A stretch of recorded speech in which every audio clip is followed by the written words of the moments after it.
16واں پارہ میں سے سورہ مریم شریف کی ایک آیت کریمہ کی تلاوت کا شرف حاصل رب العالمین جل شانہ نے ارشاد فرمایا ان الذین آمنوا، بے شک وہ لوگ جو مومن ہیں،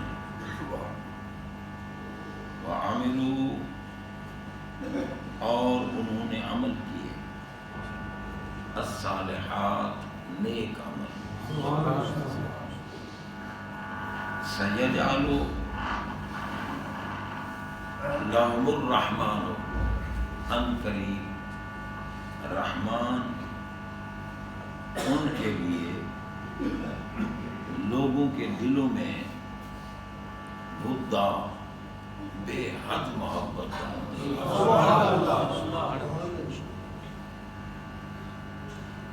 وہ لوگ جو مومن بھی ہیں اور عمل بھی نہیں کیے، انہی کو تو ولی کہتے ہیں۔ کیونکہ ولی کے لیے بھی یہی تعریف ہے کہ الذین آمنوا وکانوا یتقون، سبحان اللہ، کہ جو مومن بھی ہوتے ہیں اور متقی بھی ہوتے ہیں، یعنی وہ تقوی اختیار کرتے ہیں،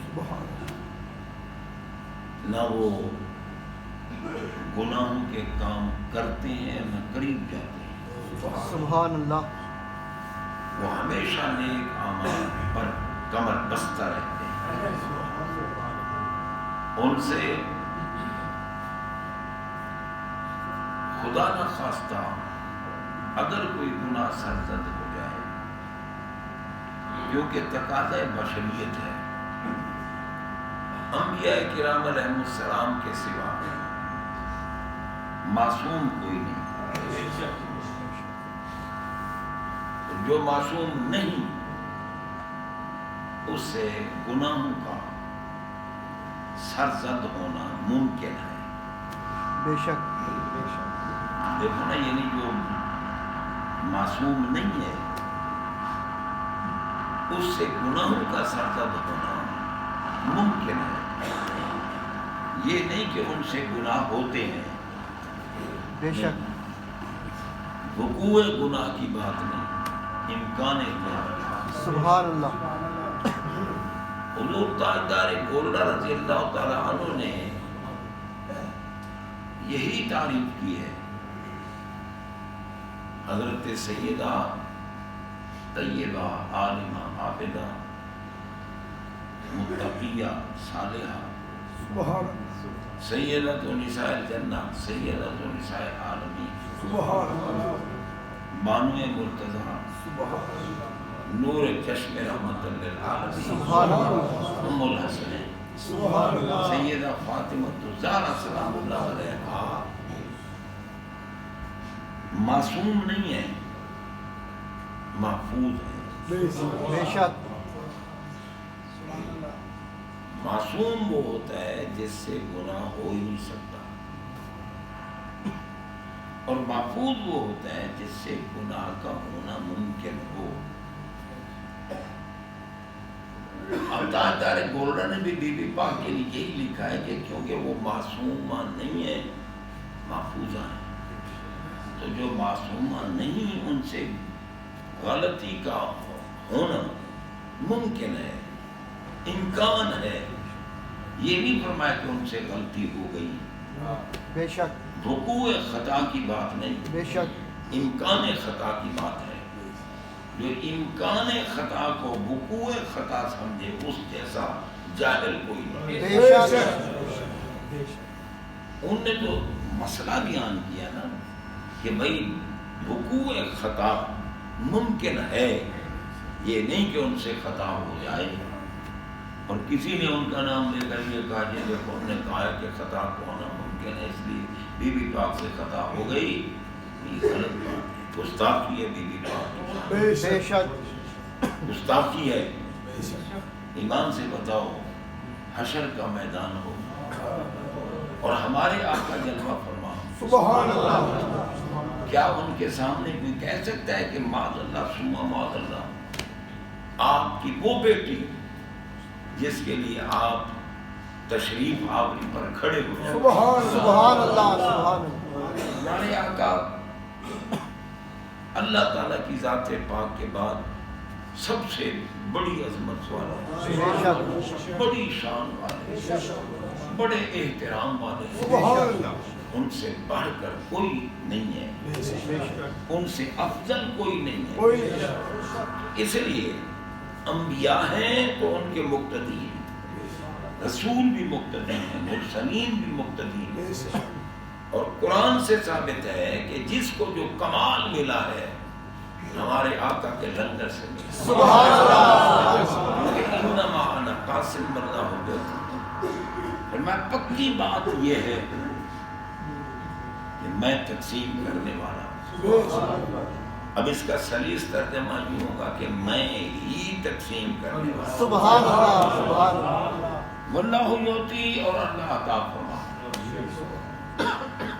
اب پوچھو کہ آقا آپ کیا تقسیم فرمانے والے ہیں؟ تو میں بتا تو دیا ہے کہ جو اللہ عطا کرتے ہیں. اللہ تعالی نے آپ کو کیا عطا کیا؟ میں اگر کیا کی بات ہوتی تو مذکور نہ ہوں. میں نے تو کہا ہے انما انا قاسم، میں ہی بانٹنے والا ہوں، میں ہی قاسم ہوں. کس چیز کے؟ فرمایا جو اللہ نے عطا کیا. اللہ نے کیا عطا کیا؟ فرمایا کیا کا تو ذکر ہی نہیں ہے. اور جہاں مفعول غیر مذکور ہو مفید عموم ہوتا ہے. اللہ نے جو کمال اور جو شان اور جو عظمت بنائی ہے سب مجھے عطا فرمایا. سبحان اللہ. سب واہ واہ واہ واہ سبحان اللہ. اسی لیے انبیاء کرام علیہ السلام کے ارواح پاک کے اجتماع میں رب العالمین جل شانہ نے جب خطاب فرمایا تو مخاطبین کون تھے؟ جن سے خطاب ہو رہا تھا وہ کون تھے؟ انبیاء کرام علیہ السلام کی پاک روحیں تھیں. ارواح انبیاء کا اجتماع تھا اور خطاب خود خدا کا تھا اور ذکر میلاد مصطفیٰ. کہتے ہیں میلاد کہاں لکھا ہے؟ میلاد کیوں مناتے؟ بھئی تمہیں کس نے کہا ہے مناؤ؟ منائیں گے تو وہ جن کو اللہ نے محبوب عطا کی. سبحان اللہ سبحان اللہ. بے شک اللہ نے بھی تخصیص فرمائی نا لقد من اللہ علی المؤمنین. اب ہم ہیں، آپ بیٹھے ہیں، اس دور میں بھی اگلے دور میں قیامت تک آنے والے دور میں جتنے بھی مومن ہیں گزر گئے ہیں یا ہوں گے رب نے فرمایا میں نے ان کو محبوب عطا کیا. سبحان اللہ. ہے جی یہ سب کو جی جو ہو گئے جو ہیں جو ہوں گے یہ کہاں سے آ گیا؟ کہاں سے نہیں آیا، قرآن سے آیا. اللہ تعالیٰ نے فرمایا لقد من اللہ علی المؤمنین. مومن کی جمع ہے مومنین، اور جمع پر جب الف لام آ جائے استغراق کا فائدہ دیتی ہے. یعنی ہر وہ بندہ جو مومن ہے جس وقت قرآن نازل ہوا یہ آیت نازل ہوئی اس وقت جو مومن تھے، بعد میں جو مومن ہوئے، مومن بنتے رہیں گے قیامت تک مومن آتے رہیں گے. جس دن زمین پر ایک بھی ایمان والا نہیں رہے گا اس دن قیامت قائم ہوگی. اس دن قیامت قائم ہو جائے. اب یہ بھی کہاں سے آ گیا کہ جناب کوئی نہیں رہے گا ایمان والا تو قیامت قائم ہو جائے گی. حضرات محترم اللہ تعالیٰ نے حکم دیا ہے نا کونو مع الصادقین یا ایھا الذین آمنوا اتقوا اللہ وکونوا مع الصادقین. اللہ سے ڈرو اور سچوں کے ساتھ ہو جاؤ۔ سچے کون ہیں؟ مومن ہیں۔ مومن سچے ہیں۔ مومنوں کے علاوہ تو کوئی سچا ہو سکتا ہی نہیں نا۔ تو فرمایا کونو، یہ فعل امر ہے اور الامر للوجوب، یعنی حکم دیا قرآن مجید میں کہ ایمان والو اللہ سے ڈرو اور سچوں کے ساتھ ہو جاؤ۔ اب آپ دیکھیں قرآن کا حکم جو ہے وہ قیامت تک چلے گا، بے شک قیامت تک۔ اب حکم یہ ہوا کہ سچوں کے ساتھ ہو جاؤ۔ اب خدا نہ خواستہ اگر زمین پر سچے نہ ہوں، حکم تو ہو گیا نا، سچوں کے ساتھ ہو جاؤ، اور سچے نہیں ہیں زمین پر تو ہم کیسے ان کے ساتھ ہوں گے؟ یہ تو تکلیف والا جو طاق ہو جائے گی نا، جس کی ہمیں طاقت نہیں، سچے ہیں نہیں، اور اللہ تم نے حکم دیا سچوں کے ساتھ ہو جاؤ۔ اللہ تعالیٰ لا یکلف اللہ نفسا الا وسعها، قرآن کہتا ہے کہ اللہ طاقت سے زیادہ کسی کو تکلیف نہیں دیتا، حکم وہی دیتا ہے جس کی محکوم جو ہے وہ عمل کر سکے، عمل کر سکے۔ اب حکم دیا نا کہ سچوں کے ساتھ ہو جاؤ، تو یہ حکم اس بات کا تقاضا کرتا ہے کہ جب تک زمین پر سچے رہیں گے ہم ان کے ساتھ ہوں گے۔ اگر سچے ختم ہو جائیں گے تو چونکہ کونوا مع الصادقین پہ عمل نہیں ہو سکے گا، اس لیے قیامت کا ہے، بس قیامت تک زمین پر سچوں کا وجود لازم ہے۔ تو حضرات محترم اب غور کیجیے، رب العالمین جل شانہ کی ذات پاک نے ہم پہ کرم کیا نا کہ ہمیں حکم دیں دیا سچوں کے ساتھ ہو، سچوں کے ساتھ ہو۔ تو بھائی سچے وہ ہیں جو اللہ تعالی کے حکم کے مطابق ایمان بھی رکھتے ہیں اور عمل بھی کرتے ہیں، عمل بھی نیک کرتے ہیں، وہ سچے ہیں، جن کو صالحین کہا جاتا ہے، جن کو کاملین کہا جاتا ہے۔ وہ سچے لوگ ہیں جن نے ارواح کے اجلاس میں اللہ کی ذات پاک کی بارگاہ میں بلا کہا تھا، جب رب نے فرمایا تھا نا کہ الست بربکم، کیا میں تمہارا رب نہیں ہوں؟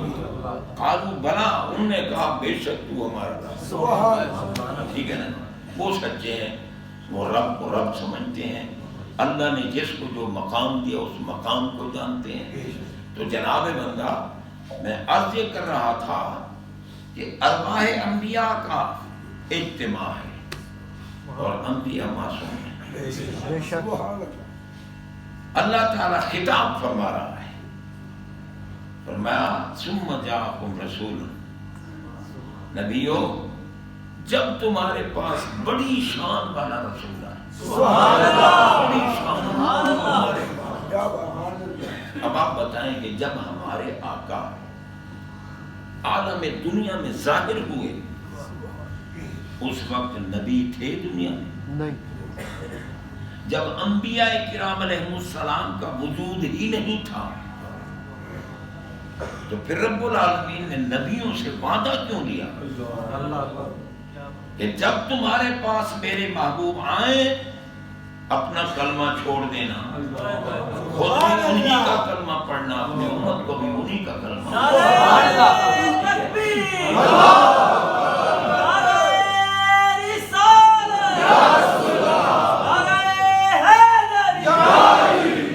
اللہ عالم الغیب ہے، اس کے تو علم میں یہ بات تھی کہ جب میرے محبوب عالم دنیا میں ظاہر ہوں گے نا، نبی سارے عالم برزخ میں جا سکے، تو پھر ان سے وعدہ کیوں لیا؟ وعدہ لینے کی ایک حکمت یہ تھی کہ جو بھی نبی عالم دنیا میں جائے اپنی نبوت کا اعلان کرے لوگوں کو اپنی نبوت ماننے کے لیے حکم دے، اور ساتھ ہی یہ کہے بھائی اس وقت تک میرے امتی بن کے رہنا، میرا حکم ماننا، جب تک کل نبیوں کا نبی نہیں آتا، جب تک وہ محبوب نہیں آتا جس کو اللہ نے اپنا حبیب بنایا، جب تک وہ نہیں آتے جن کے لیے پوری کائنات کو پیدا کیا۔ یہی حکمت تھی انبیاء سے وعدہ لینے کی کہ ہر نبی اپنے علاقے میں، اپنے حلقے میں، کیونکہ پہلے مختلف مقامات پر مختلف نبی ہوتے تھے، کوئی بستی کا نبی ہوتا تھا، کوئی کسی علاقے کا نبی ہوتا، کوئی کسی قوم کا نبی ہوتا، بیک وقت کئی نبی دنیا میں ہوتے تھے۔ یہ ہمارے آقا کا کمال ہے۔ جب آقا تشریف لائے تو میں محبوب اب کوئی نبی نہیں رہے گا، اب سب آپ کے غلام اور امت ہی بن جائیں گے، آپ کل نبیوں کے نبی ہیں، تاکہ پتہ چلے کہ پہلے قوموں میں جو انبیاء کام کرتے تھے، محبوب کی یہ شان ہے کہ ان کی امت کے اولیاء وہی کام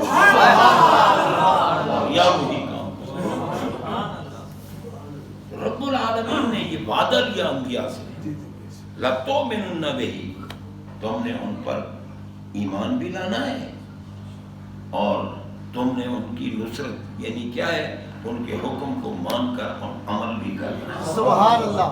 مگر آئے گا کون؟ رسول، رسول، رسول پر تنوین ہے، یہ نہیں فرمایا کہ ثم جاءکم الرسول، پھر تمہارے پاس جب رسول آئے، الف لام نہیں لگایا، فرمایا رسول، یہ تنوین ہے، التنوین للتعظیم والتکریم، تنوین جو ہے وہ تعظیم و تکریم کے لیے ہوتی ہے۔ فرمایا جب وہ عزت والا، شان و شوکت والا، بڑے مرتبے والا، اپنے خالق کی ذات و صفات کا مظہر کامل بن کے آنے والا، اللہ کی ذات و صفات کی برہان اتم بن کے آنے والا، جب وہ آ جائیں، رسول آ جائیں، تو لَتُؤْمِنُنَّ بِهِ وَلَتَنْصُرُنَّهُ، ایمان بھی لے آنا ہے اور ان کی غلامی بھی کرنا ہے۔ یہاں یوں کیوں نہ فرمایا کہ ثم جاءکم محمد مصدق لما معکم، کہ جب تمہارے پاس محمد آئے صلی اللہ علیہ وسلم، نام نہیں استعمال کیا، فرمایا رسول، اس لیے کہ ہمارے آقا ہے رسول بالاصل، رسول 313 ہیں مگر باقی رسول بالتبع ہیں، ہمارے آقا ہیں رسول بالاصل۔ رسول بالاصل ہونے کی دلیل یہ ہے کہ رسول 313 ہیں مگر کسی رسول نے اپنی امت کو کلمے میں رسول اللہ نہیں پڑھوایا، لا الہ الا اللہ، آدم رسول اللہ، ابراہیم رسول اللہ، نوح رسول اللہ، نہ، لا الہ الا اللہ، آدم صفی اللہ، نوح نجی اللہ، ابراہیم خلیل اللہ، موسیٰ کلیم اللہ، عیسیٰ روح اللہ، یوں پڑھاتے رہے۔ اور جب رسول بالاصل ہے تو انہوں نے فرمایا اب پڑھو لا الہ الا اللہ محمد رسول اللہ۔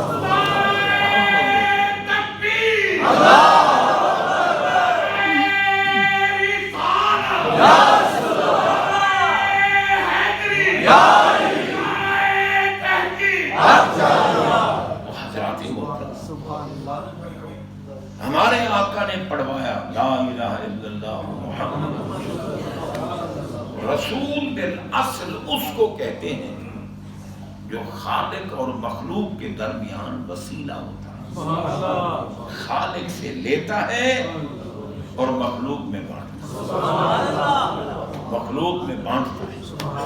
اسی لیے ہمارے آقا قاسم ہیں اور تمام نعمتوں کے قاسم ہیں۔ اعلیٰ حضرت لا و رب العرش، جس کو جو ملا ان سے ملا، بڑھتی ہے کونین میں نعمت رسول اللہ، کیونکہ آپ کا رسول بالاصل ہیں، رب سے لیتے ہیں اور مخلوق میں بانٹتے ہیں، صرف انسانوں میں نہیں، مخلوق میں سبحان اللہ بانٹتے ہیں، تو اللہ نے ان کی ذات کو نور سے بنایا اور اس نور پر بشریت کا پردہ تھا۔ نور میں یہ کمال ہے رب سے لینے کا، اور بشریت میں کمال ہے ہم میں بانٹنے کا۔ اس لیے نہ ان کے نور جیسا کسی کا نور ہے، نہ ان کی بشریت جیسی کسی کی بشریت ہے۔ وہ نورانیت میں بھی بے مثل ہے، وہ بشریت میں بھی بے مثل ہے۔ نعرہ تکبیر!